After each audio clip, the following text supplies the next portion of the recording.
आदाब जुले नमस्कार। पॉडकास्ट यूनिवर्सिटी ऑफ लद्दाख के एपिसोड नंबर 3 में हम आपका वेलकम करते हैं। दूसरा, हमने अपने हिसाब से मीटिंग कर ली है प्रमोशन की, और ये भी एक कोऑर्डिनेशन बन गया है कि हम टीचर्स का असेसमेंट कर लेंगे। कॉलेज में टीचर्स, उनकी जो प्रमोशन एंड प्लेसमेंट की जो बात है, बहुत सारे हमें मैसेजेस आए appreciating your efforts, your commitment, और एमपी साहब ने बाज़ाते खुद और रिलीजियस ऑर्गेनाइजेशंस ने भी लेटर लिखे हैं आपको। तो कल जब हमने बात की डायरेक्टर नाइलेट से, तो भी ये डिस्कवर किया कि ये सेंटर सिर्फ उन्होंने लेह में खोला है। तो ये मैं वादा करता हूं कि ये विदिन 30 दिन 40 दिन के भीतर हम करगिल कैंपस में एक नाइलेट का सेंटर खोल लेंगे। एक स्टूडेंट्स का बार बार हमें क्वेरी आता है सर कि यूनिवर्सिटी ने इस बार इंटीग्रेटेड कोर्सेज ऑफर किए हैं जी, दोनों कैंपसेस में यूनिवर्सिटी ऑफ लद्दाख के। तो अब बच्चे हमसे बार बार यही पूछते हैं कि ये कोर्स, क्योंकि यूजी कोर्स है, फिर इसके बाद पीजी कोर्स होगा, ये यूजी वाला कोर्स और कॉलेज के यूजी कोर्स में क्या अंतर है? आपने हमसे एक बार पूछा था इंजीनियरिंग के बारे में। Yes sir. तो आपके सपने में अगर इंजीनियरिंग कोर्सेज हैं तो इस आने वाले सेशन से मैं प्रयास करूंगा कि इंजीनियरिंग के वो पॉपुलर कोर्सेज जैसे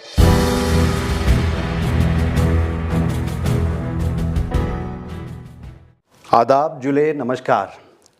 पॉडकास्ट यूनिवर्सिटी ऑफ लद्दाख के एपिसोड नंबर 3 में हम आपका वेलकम करते हैं, और मैं आपका host doctor Mehboob Ali, faculty department of computer science and IT और incharge administration Kargil campus university of Ladakh, आपका होस्ट।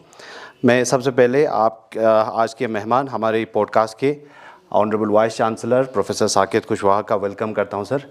Welcome sir. नमस्ते जुले, अस्सलाम वालेकुम।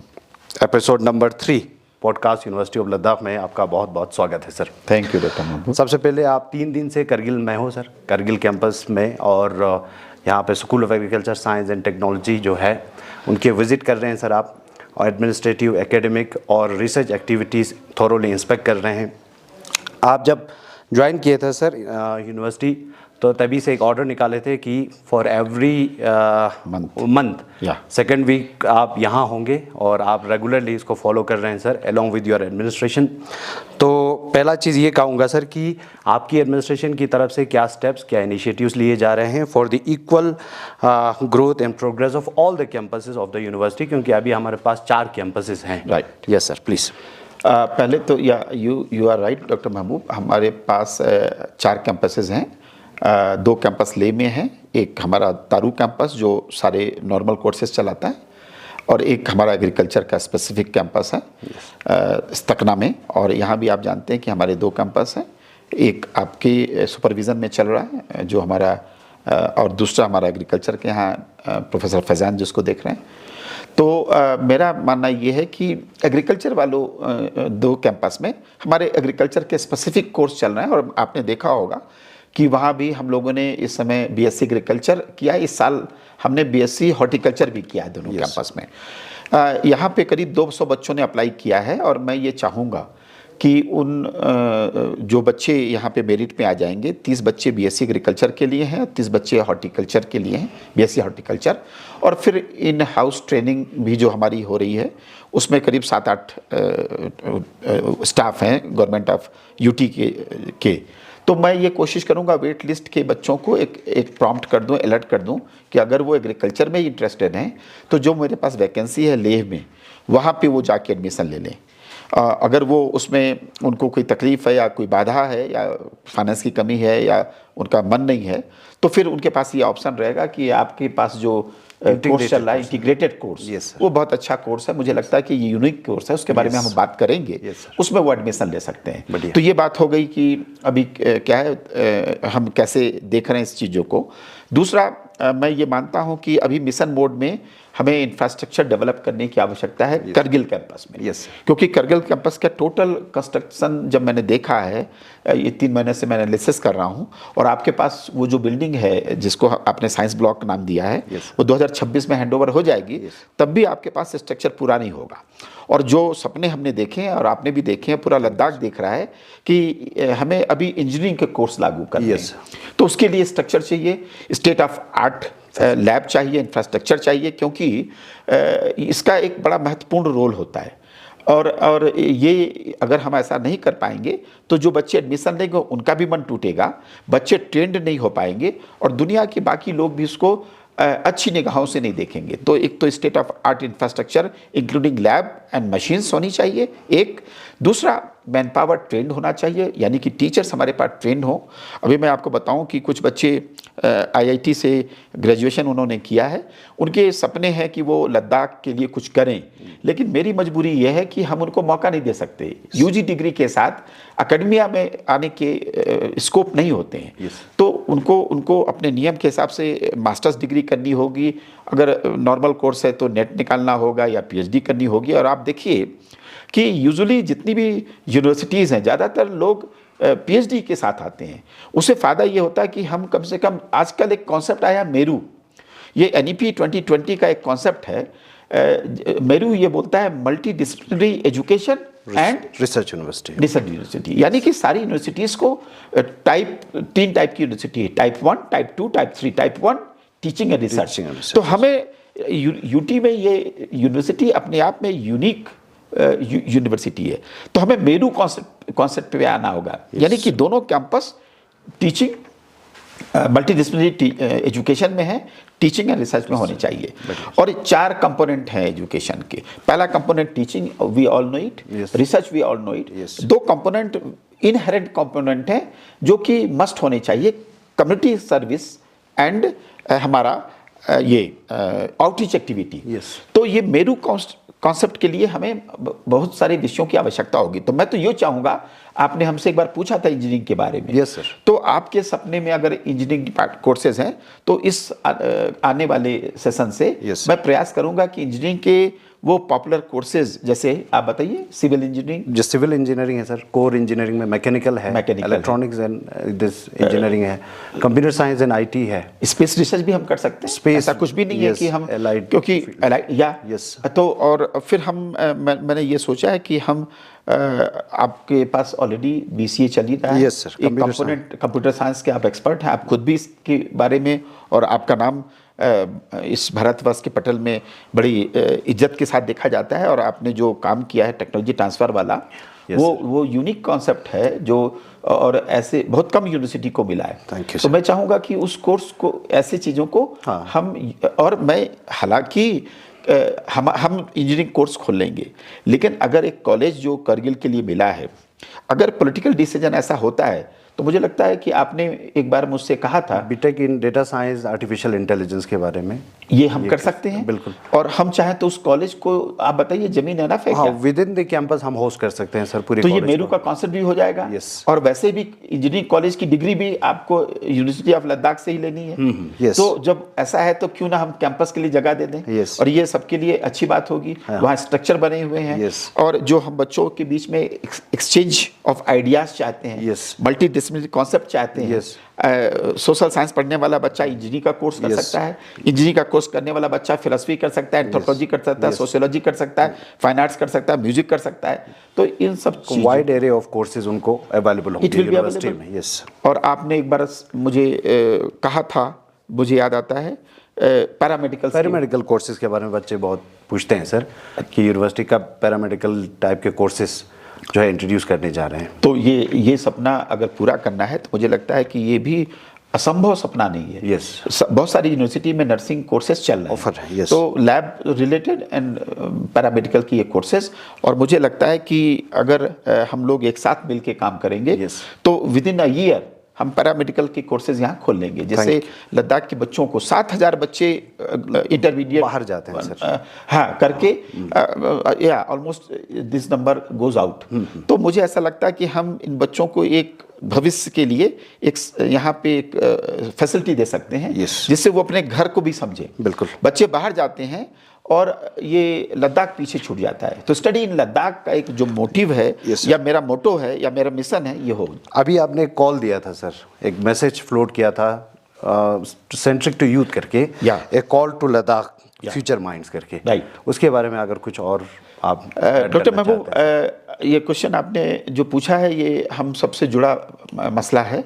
मैंने ये देखा कि लगातार अभी जो आपने तकलीफ देखी देश में, जिसके बाद वो ऑपरेशन हुआ था, ऑपरेशन सिंदूर हुआ था, तो जब बच्चों को वापस लाने की बात थी तो ऑनरेबल चीफ सेक्रेटरी एंड सभी लोगों ने एक प्रयास किया कि हम अपने लद्दाख के बच्चों को बॉर्डर यूनिवर्सिटी जो है हिमालयन ट्रांस हिमालयन बेल्ट पे या हिमालयन बेल्ट पे है, तो उन बच्चों को लाने के लिए प्रयास किया। और मैं धन्यवाद दूंगा यूटी गवर्नमेंट का और वो जो जितनी यूनियंस है उन्होंने बड़ा प्रयास किया। मैं स्टूडेंट यूनियन को धन्यवाद दूंगा, सल्यूट टू देयर एनर्जी।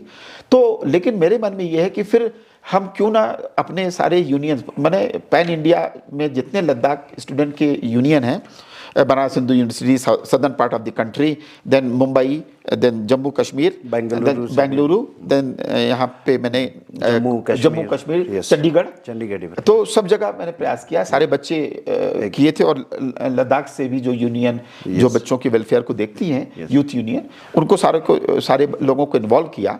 और मेरा मन में ये था कि उनको बताएं कि हमारा यूनिवर्सिटी वैसी नहीं है जैसे लोगों ने सुन रखा है। हमारे पास 54 कोर्सेज हैं और आपके कैंपस में कितने कोर्सेज हम लोगों ने नए लागे हैं? 60 नए कोर्सेज। तो मुझे लगता है कि 54 कोर्सेज के साथ जो यूनिवर्सिटी चल रही है वो छोटी यूनिवर्सिटी नहीं है। तो मुझे ऐसा लगता है कि अपने बच्चों को इसके बारे में बताना आवश्यक था। तभी इतनी हिम्मत तभी मैंने की, वो तो आप लोगों का सहयोग था कि बच्चों को मैं बता सकूं। और मुझे लगता है कि 2 घंटे की ऑलमोस्ट मीटिंग थी और समुचित जवाब दिया गया, इंक्लूसिव जो आंसर्स होते हैं वो दिए गए। तो मुझे लगता है कि ये फोकस हमारा था, come back to Ladakh, study in Ladakh and help your parent know your Ladakh. ये था। 3 आपने मैसेज में 3 पॉइंट्स बिंदु रखे थे sir, learn in Ladakh, lead from Ladakh and build for Ladakh. Thank you for reminding that. Yes, one. And you are young scientist of this country. Thank you, sir. तो आप इस बात को लोगों को बताएं। Yes, sir. कि हम चाहते हैं कि आप लद्दाख एक चीज़ मैं मैसेज एज ए मैसेज आप तक पहुंचाना चाहूँगा सर, जो 16 नए कोर्सेज करगिल कैंपस में आपने इंट्रोड्यूस किए, उसके रिलेटेड सोशल, रिलीजियस और एजुकेशनल इंस्टीट्यूशंस, स्टूडेंट कम्युनिटी की तरफ से बहुत सारे हमें मैसेजेस आए, appreciating your efforts, your commitment. और एमपी साहब ने बाज़ात खुद और रिलीजियस ऑर्गेनाइजेशंस ने भी लेटर लिखे हैं आपको इस कमिटमेंट के लिए, इस एनर्जी के लिए और इस नए इनिशिएटिव के लिए। और उम्मीद करते हैं sir, on behalf of Kargil community, on behalf of Kargil campus, हम आपका थैंक यू करते हैं for introducing 16 new courses in Kargil campus sir. पहले तो सभी का धन्यवाद, क्योंकि ये आपका अधिकार है, ये आपका अधिकार है और हम आपके सेवक हैं। ये एक तो मन में भाव रहना चाहिए। दूसरा, तेरा तुझको अर्पण क्या लागे मेरा, तो ये करके मुझे भीतर से एक खुशी की अनुभूति हो रही है और मैं इससे बेहतर प्रयास और करूंगा। अभी तो मुझे 3-4 महीने ही हुए हैं, लेकिन मैं प्रयास ये करूंगा कि जो सपने आप लोगों ने देख रखे हैं उसके साथ न्याय हो। ये मेरा प्रयास रहेगा। 100 डेज का जो आपने प्लान बनाया था sir on joining the university, उसमें से कितना आप अचीव कर पाए हैं सर? मुझे ऐसा लगता है कि मैं डिस्टिंक्शन मार्क्स तो मुझे मिलेंगे। मुझे लगता है कि मैं 90% के आसपास जो प्रयास किए थे, यहाँ तक कि एक कॉलेज में पीजी खोलने की बात थी तो उसके ऊपर चर्चा हो रही है कि अगर A+ ग्रेड आता है कॉलेजेस का नैक में, तो हम प्रयास कर सकते हैं यूटी गवर्नमेंट के साथ मिलके कि कॉलेज में भी कुछ नए कोर्सेज जो कैंपस में नहीं हैं या कैंपस में होने के बाद भी कॉलेज में हम खोल सकें, तो उसके ऊपर एक प्रयास होगा। वही एक प्रयास अधूरा रह गया। दूसरा, हमने अपने हिसाब से मीटिंग कर ली है प्रमोशन की और ये भी एक कोऑर्डिनेशन बन गया है कि हम टीचर्स का असेसमेंट कर लेंगे कॉलेज में, टीचर्स उनकी जो प्रमोशन एंड प्लेसमेंट की जो बात है वो जल्दी हो जाएगा। हमारी डॉक्यूमेंट्स ऑलमोस्ट तैयार हैं। हम एक सिग्नल का इंतजार कर रहे हैं यूटी गवर्नमेंट से कि वो सिग्नेचर के लिए तैयार हो जाए तो हम वो कर लेंगे।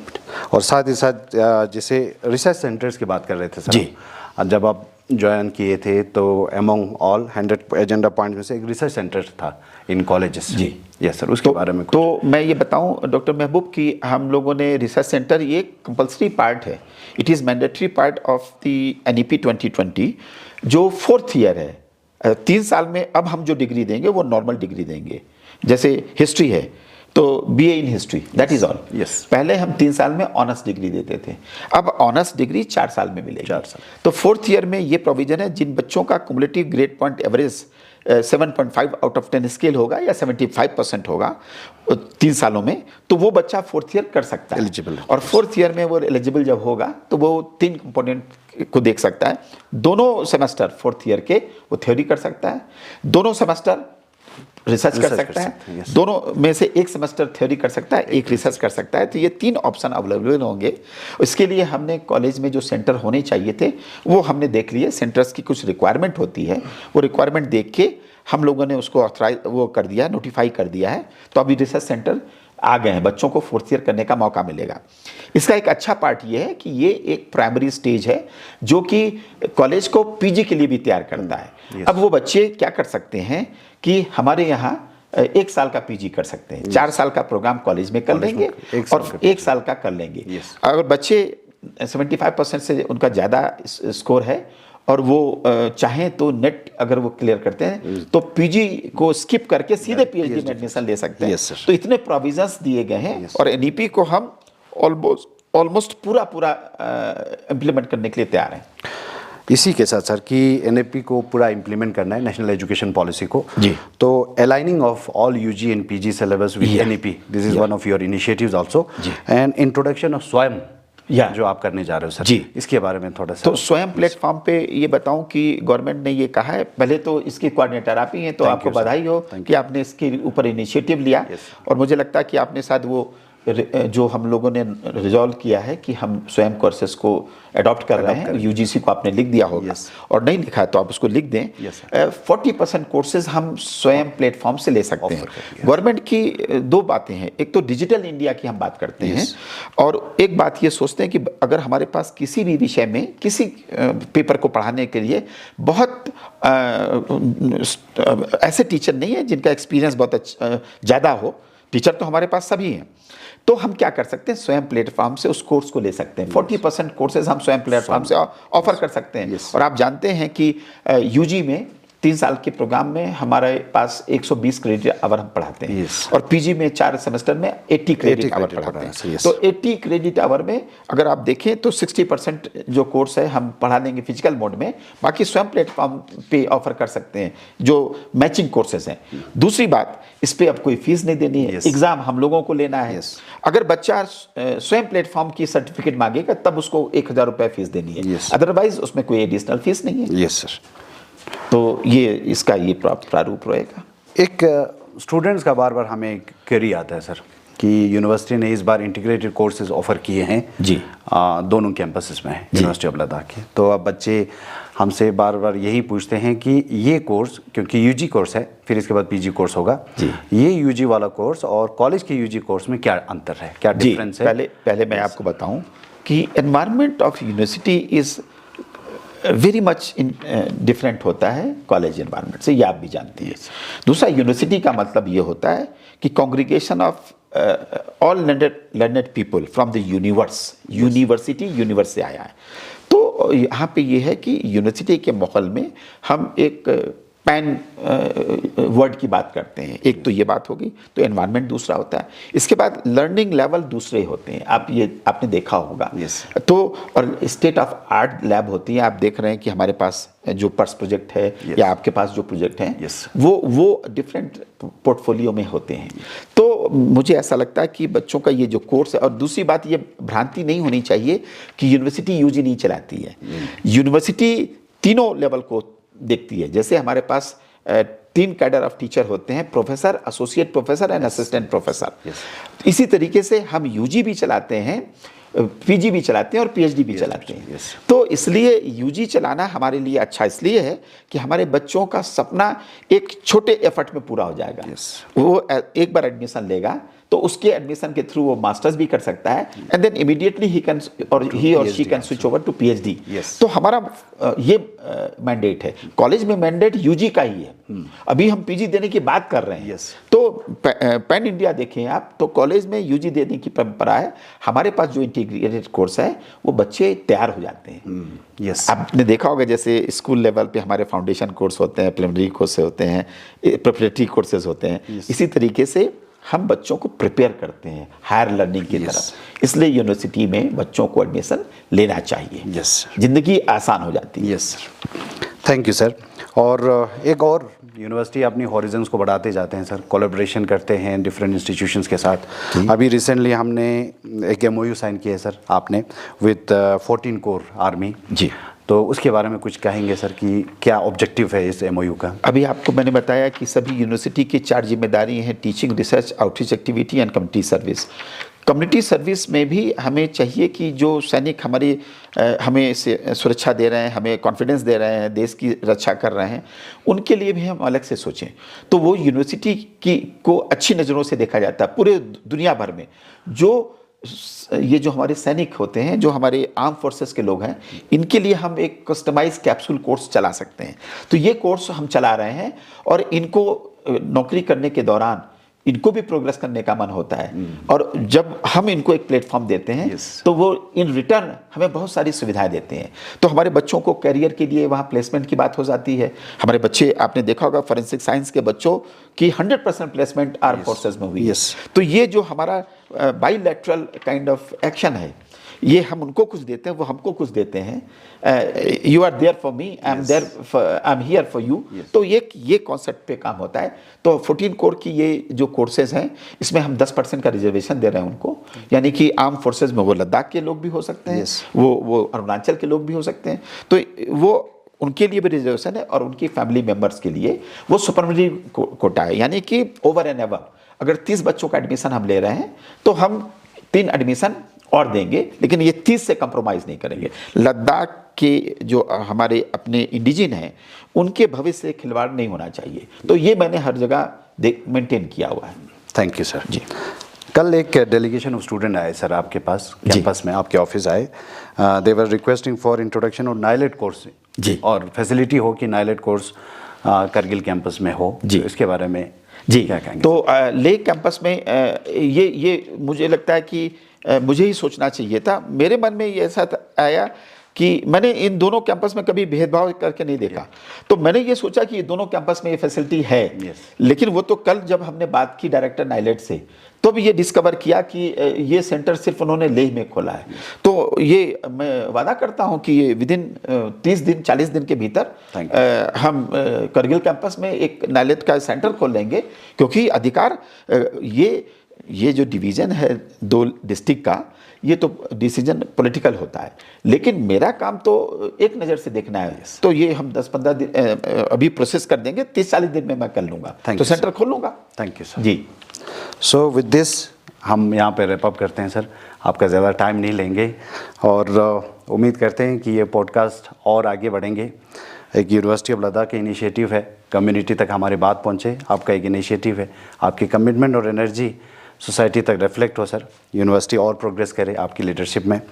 और आज वर्ल्ड एनवायरनमेंट डे है सर जी, तो वर्ल्ड एनवायरनमेंट डे के दिन जी का क्या मैसेज रहेगा फॉर लद्दाख होल, लद्दाख के लिए? अच्छा, पहले तो बताऊं कि ये इस बार का थीम जो है वो बीट प्लास्टिक पॉल्यूशन ये है।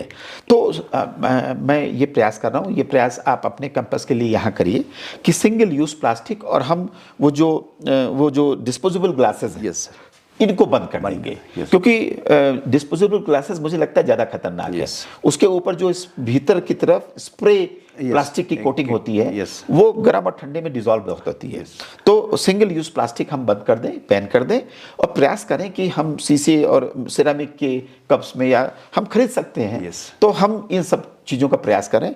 और ये प्रयास एक संगठित प्रयास से ही ये सॉल्व होगा। तो प्लास्टिक बैन हम बंद करें, थोड़े हम ग्रीनरी लेकर आएँ, पौधे लगाएं, जो यहाँ के इंडिजिन पौधे हैं उनको लगाएं, और हम अपने बच्चों में ग्रीन कॉन्सेप्ट मुझे लगता है कि ये बताना होगा कि कम से कम वेस्ट पैदा करें।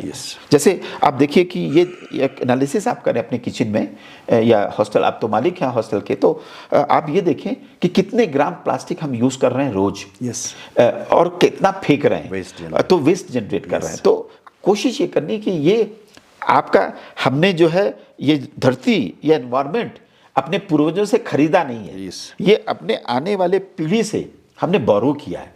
तो उस बोरोइंग प्रॉपर्टी को सुंदर रखना है, तो ये धरती वसुंधरा जितनी सुंदर होगी Yes. उतना ही हम खुश रहेंगे और आने वाली पीढ़ी को हम अच्छा दे पाएंगे। Yes, sir. तो इसलिए मेरा मैसेज ये होगा कि let us create generate lesser and lesser waste and go for green. Great.